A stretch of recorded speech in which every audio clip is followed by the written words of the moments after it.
Hello guys and welcome to my channel. So today I would like to talk to you about a quite interesting tool that I discovered over the weekend, and that happens to be NATS. So NATS, it's an open source, highly resilient, like quite distributed piece of tool, more or less used in developing like modern connectivity programs, more or less. So this kind of course, if you think about it, say even multi-cloud communication, for example, quite simple things like passing messages across, for example, even say using like a PubSub module, or like using also like a streaming kind of way to actually stream data from like basically more or less what you would do, for example, if you're using tools like Kafka and the likes. And it's actually quite interesting because it's of course it's open source, and you also have the possibility to actually use this in a couple, I think over around 40 languages or so. And not just that, it's also actually quite easy to get started. And if you move over here to the documentation, you can actually read this up a little bit to get a high-level overview of what this offers. So as you can see here, it's a simple, secure, high-performance open source data layer for cloud-native applications. Because this is so quite interesting to me, because I'm considering actually using this as a way of actually sharing data in probably one of my IoT applications. I'm still more or less experimenting with this, but I think so far I've been quite impressed, and that's why I want to share this with you. So if you look over here, you could see some of the features you can actually get while using this. So of course, you have like the PubSub module that promises to handle millions of messages per second. I'm yet to, of course, verify this, but so far I'm impressed, and I have no doubts actually. So you have like, of course, number of fan and fan out delivery patterns. There's a request reply concept where you can actually have a component more or less make a request and another replies, like a very simple concept. And like again I said, most of the major languages are actually supported. And again, it offers two methods of actually doing this. So we have like the NATS core and the Jetstream. And the NATS core more or less is where you would probably actually get started with, because it's allows you to of course do like the basic stuff you could do with NATS. And then when you get to Jetstream, then this more or less offers much more, as you can also read over here, like key value of course for data persistency and stuff like that. And so what we're going to do right now is I would take you over to the VS Code, so we can do like a quick introduction to what this could actually offer. And then maybe of course I'll leave the rest up to you to figure things out yourself, to play around with it, and again maybe of course give me feedback of what you think. So right here we are in the code editor. And so of course this is some projects we worked in the past. It's more or less a very simple event-driven WebSocket application. And what we had was something like this. We had like of course we had this WebSocket endpoint, and then we were generating some dummy data and then writing it into some stream, and then listening again to this stream, and then publishing this to the client. So that was what we had working. So this is currently, of course, there is no nuts whatever in here right now. This is already what we did in the past. And if you give that a couple of seconds, the server should be up. And now you see it. So nothing much. It's simply right now we just have one publishing a message into a channel, and then we have another simply reading from the channel and then writing this to the client. This was what we had from some time in the past. And I would want us more or less to use this our starting point to actually work on that server today. So I'm just going to go ahead and stop this, because we really don't need this is not the bone of the contention for today. Anyways, to install the NATS, so one quick way to actually get started working with NATS would be more or less to install the CLI. And it's pretty simple, because you can of course do this with go install, and then all you have to do is this actually, and then this should install the CLI for us. So with the CLI, more or less, you can do like the very basic things you would want to do. You would start the server with it. You would like the very basic things, write a message, make a request, make a reply, like fan out messages, subscribe, publish, and stuff like that. It's pretty straightforward.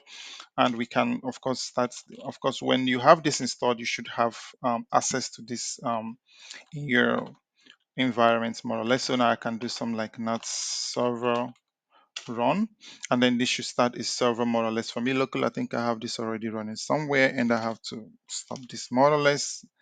and start this right here, and then you can see pretty straightforward. So we have a server running, and then what I would want to do more or less is to go a little bit into detail to talk about some of the things I think might actually be interesting for you.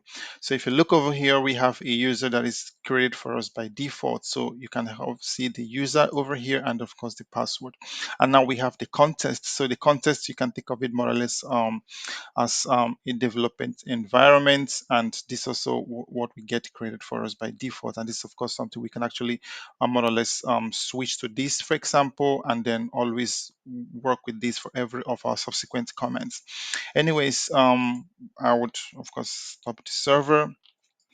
So there are a couple of ways actually you could utilize this in your whole setup. So you could actually run the NATS server, for example, as a standalone container, and then you can actually use this to probably orchestrate communication between like several components of your application.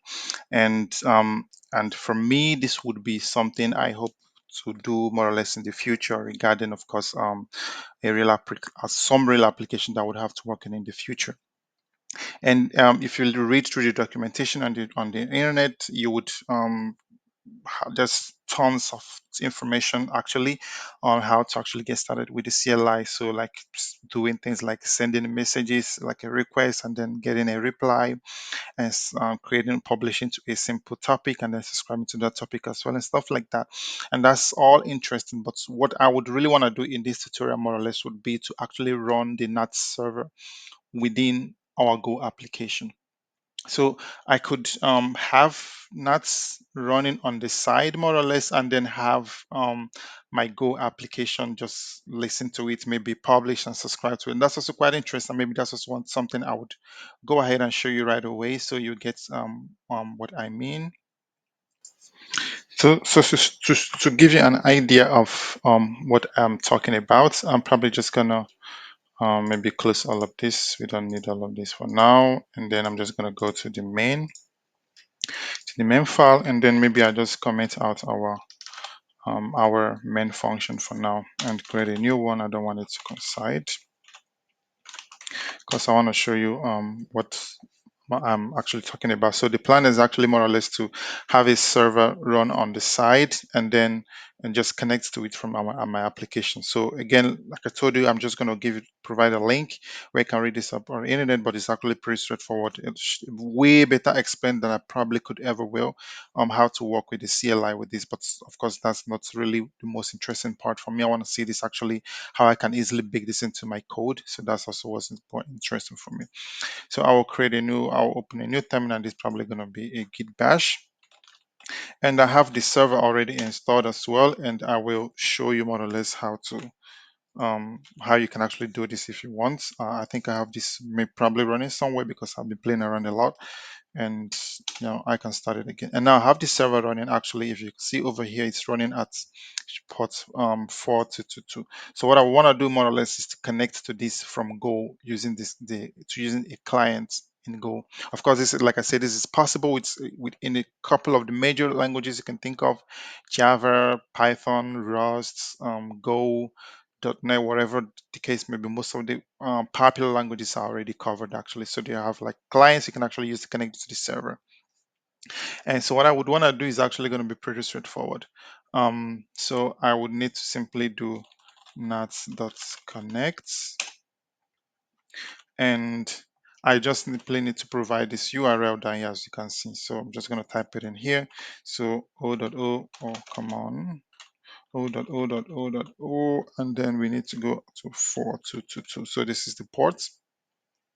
And of course, I probably have to start this, that's fine. So I can do a go mod tidy so we can install our packages. Come on, go mod tidy. So we can actually have this installed. And that was actually pretty fast. And so why is it taking forever? So now this is installed, and then I should get two things back: in NATS connection and an error. So I can call this con and error. And of course, I always encourage you to handle all your errors. So for now, we're not actually doing much. So if this is not equal to nil, what I would want to do is simply log.fatal. And I'm just going to say something like client connection error, something like this. And I would like to simply just pass the error like this. This should be fine. And now, of course, we have a connection to the server, which you see running down here if everything goes well.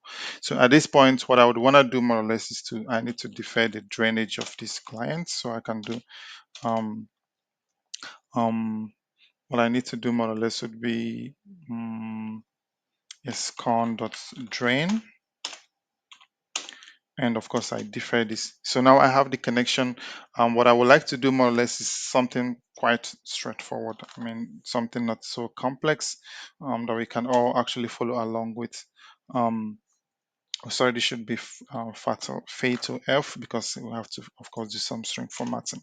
Anyways, so at this point, what I would want to do is simply simple. I would like to connect to subscribe, and then of course maybe then have one publish to to to this topic, given topic or whatever, and then I have another maybe a go written consuming um, from this connection. And maybe down here just so I can have my code run as long as possible so we can actually see what's happening. What I can actually do here is maybe I do some prints, and I can say maybe waiting, I don't know, something like this. And now I do a time.sleep, and then I probably wait for, let's just say 5 seconds. That should be fine. So our code never terminates actually. It's constantly listens. Anyways, let's actually see if we are already good to connect, and then we proceed from there. And now the connectivity works, so you can see us logging this waiting down here. So that's totally fine. So now what I would like to do more or less would be to subscribe. So I do connection dot subscribe sync. I would like to do a sync for now, so it has to be like a blocking subscription. And I would probably do a hello, maybe I do a Tony, for example. And then again, this should give us two things, a subscription and an error. So I call this sub error, and maybe I differentiate by calling this error sub like this. And then what can I do? Maybe I just leave this for now, but of course, we always say, please always handle these errors. Anyway, so what we can actually do is to have a goal routine more or less that's constantly, let's say, publish into this topic. So we can use a for loop this way, and then we do a con.publish. And I would like it to simply publish to a topic, this particular one we have over here. So hello, Tony. And of course, the message has to be a slice of bytes. It has to be a slice of bytes. So, and I can say something like test message, whatever. Of course, you already know this can actually be anything, can actually be JSON, but of course, what needs to be passed in here should always be a byte. And what I can also do, I mean, if you look at this again, we have to handle the error anyways. So I can say if this error is not equal to nil, probably what I would need to do, of course, here is this error is not equal to nil. So what I'll probably maybe do here is I continue. But maybe we also want to see what actually the error was. But of course, I'm not going to do a fatal print f. And that way we can actually see what the error is. And maybe what I can actually do is to subscribe to another topic, and I can say hello example, something like this. So we have two subscriptions, and then we don't want this to subscribe infinitely, to publish infinitely. So what I would want, publish rather. So what I want to do is do a sleep, and then we wait for 2 seconds. That's totally fine. So this is going to constantly publish, and now we note again something similar. It's going to constantly um, consume the messages that we have in this subscription over here. And pretty straightforward again. So we have an infinite loop, so it's going to constantly listen to messages. So that is this very handy function here called next message, and we need to provide a timeout. So for now, I can do a maybe, I don't know, let's say 1 second. So we'll have a 1 second timeout, and we get two things. As you can see, we get a message and an error. So I can simply call this MSG and error. And then I'm going to do something like this again. So here, if this error is not equal to nil, of course, I get rid of all of this. If this error is not equal to nil, then we'll log this and then we continue. But at this point, if we have the message, what we can simply do would probably to just log it for now. So we can log this message this way, and I can say received message, something like this, and then I simply just provide the message. So here I can actually just, it doesn't really matter. I can simply just convert this to um, a message, a string like this. And of course, we also have a couple of things in here. So we have like, of course, subjects and stuff. So, but for now, this should be fine for us. So we publish and then we subscribe infinitely. So now all I can do is maybe just stop this one and then start it up again to see actually what's going on. And now, so we see this is constantly, of course, receiving messages, and because also the publisher is constantly publishing messages. And of course, you can already tell we have one that is constantly being published to, that's we actually not consuming, but whatever, you get the point. So this is one simple way we can actually have a server running on the side, and then we have our Go application that actually interacts with this server via the client. That's pretty straightforward. But like I said, this is not the most interesting part for me, because like I would like to have this server you see running down here as part of my setup. So more or less, I can actually have my Go application wrap around this server. So the Go application can do more than just being a NAT server. And I think that's actually the most interesting part you might want to check out. So let's look into this right now. So I also just realized that we are getting some timeouts, and of course it's pretty easy to fix. So our messages have a delay of 2 seconds. So all I have to do is probably just copy this, come down in here, put this in here. So we actually sleep just to compensate for the lapse we have with the delivery of our message. So, and then I restart this server, and we should not get the timeouts anymore. So you see our messages, we receive them as they come in, we don't get the timeouts anymore. Anyway, so like I said, let's just jump into how we can actually wrap the server within our Go application. So what I will do now is actually to stop this, and we don't need this anymore, and maybe also collapse the terminal so we can have a lot more room to work. And maybe, so what I would like to do now, more or less, like I said, it would be to have a server that is constantly running. And this is going to be pretty straightforward. So to make things a little bit interesting, I'm just going to get rid of this part for now, because I'm going to replace this with an actual server. So this is going to be like a simple HTTP server. So I have a http.handle func, because I would like to serve a simple server here. And so I'm going to provide a route at the root, and I can call this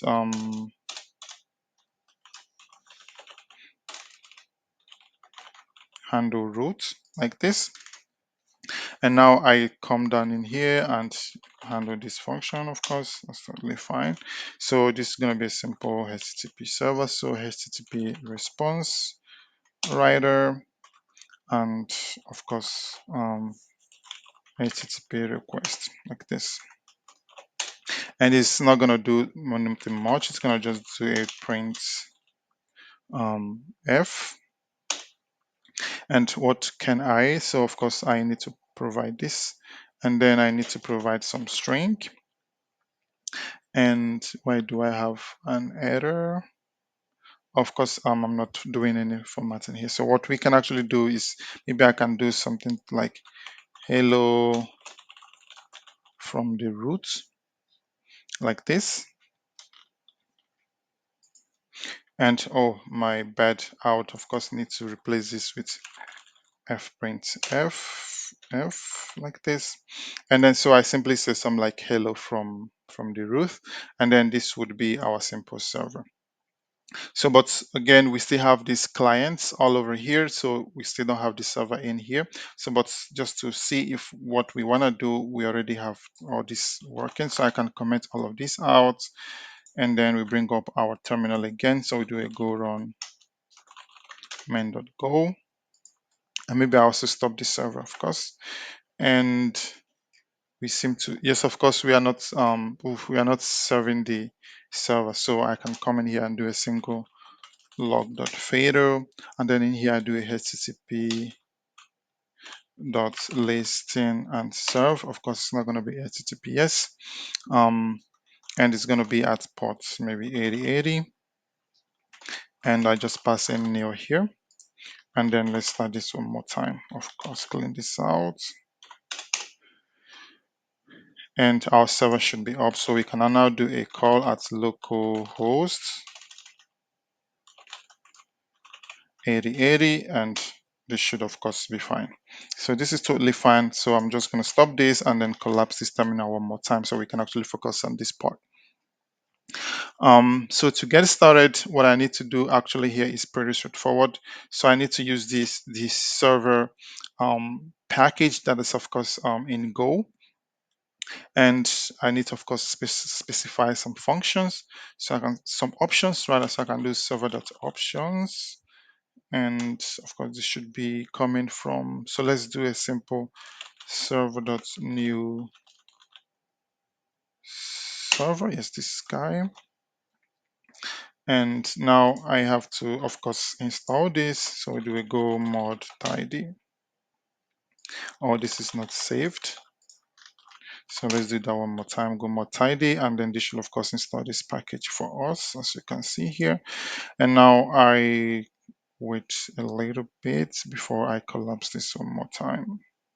So now it's done, and now we close this up. So we have this installed. Why is it still taking time to reflect over here? Okay, now we can see actually it's saved. And now here we need to of course pass some options. I can call this OTPS. So OTPS would be server.options and OPTS like this. And what is the problem? Cannot use. Okay, so we need to provide some, yes, of course, this should be passed this way. This, of course, should be passed by reference, more or less. Anyway, so I need to provide a host. So for now, I'm just going to make this local host and port. For ports, again, I'm just gonna use 422. If you remember when we ran this on the terminal, this is actually the ports our server was being served at. So for us, we also gonna keep it as simple as this. And of course, you have the option to do use TLS certificate like this. You can simply create TLS config port, and then you provide everything that needs to be provided. But I'm gonna leave this out for now. I'm gonna keep things as simple as possible so we don't just so we can focus on the important things. Anyways, we should get back a server and an error. So I can call this NATS server like this, an error. And now I handle the error again, of course. So if this error is not equal to nil, I can maybe do a simple log.fader also like here, because of course it doesn't make sense to proceed at this point. Okay, so once we have our server, we can of course start it as a separate Go routine. So we do a NAT server.start, and of course we defer the shutdown. So now for the shutdown like this, and of course just with this, our server should be up. And now, so what we can actually do is, let's say within this application again, we would, so the code we had over here, I'm probably just gonna copy this here and move it down here so we can clean things up and then see what we need and what we don't need. So now what we can actually do now is to connect to the our own server that we have running over here. So I will also show you from the terminal because we do not have any need to start our server anymore from the terminal. So now we can continue. So now what we need to do is actually pretty straightforward. So we still need to connect. So now we are connecting to our own server that we have running within this application. And then of course, this already we did in the past. So this actually stays. And now I also subscribe to this way. That's also totally fine. And then maybe actually just get rid of this second part because I don't really see us using it. It doesn't really make any sense. And then we also, of course, constantly listen to messages with the subscription we have over here. Subscribing to the same topic that this guy is creating for us over here, as you can see. And everything should still work as expected. So now I can open the terminal, and as you can see from here, if I try to, so I can also maybe show you if I do NATS server, this should start the server, but of course we don't need to do this anymore. So I stop this, and now we can do a go run main.go. And if everything goes well, we should still see the connectivity happening. So message is being sent and message is being received. And of course, we still have the option to still hit this endpoint over here, and then we still get our response. So this was actually the points. This is for me the most interesting aspect. Like I said, I would like to not just run this as a standalone server, but I would like to, of course, run this within my Go application. So I can, of course, maybe add some flavors, do some more interesting things that I might want to do. Anyways, I really feel you should check this out. Like I said, in the future, I actually hope to use this to build like maybe probably switch it up. For example, maybe stop using Kafka to stream messages or whatever, and then just give this a shot. Maybe like on a trial basis, more or less, for like quite simple small application, because I would also like to um, like have more hands-on experience working with NATS, because I really think it's a quite interesting concept for me. But anyways, with what we did over here, of course, we can move things around here. Doesn't really matter. The point is just to show you how things could actually work. What else we can actually do, maybe I'll leave this for you to do, is just think of these parts as us maybe, let's say, subscribing to a Kafka stream or whatever, and then consuming messages, either publishing or subscribing to messages. And then maybe the next thing you can actually do is maybe to come down here and maybe have a WebSocket handler, for example, and then we can also have something like this. I'm just going to copy this because I'm lazy to type. And then what you can actually do is maybe, as these messages are coming over here, as you can see, you can maybe again stream them to the front end via WebSocket connection. And then, of course, it would now make sense more or less to move like the whole topic around, let's say, subscriptions, as you can see over here, because of course, this is just a demo, but in here it doesn't really make sense. It makes more sense that if, for example, you have a client that actually needs this message as an example, connecting to your server, then you can actually then subscribe based on the clients and then stream the actual messages that they need to them.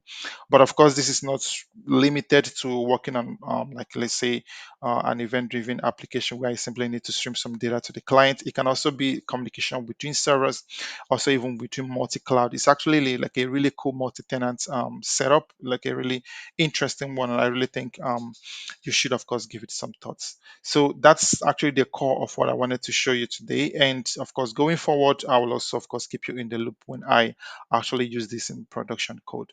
Anyways, guys, that will be all for now. That was a quick one. And yeah, that will be all for now. And until next time, guys, have a lovely evening and bye bye.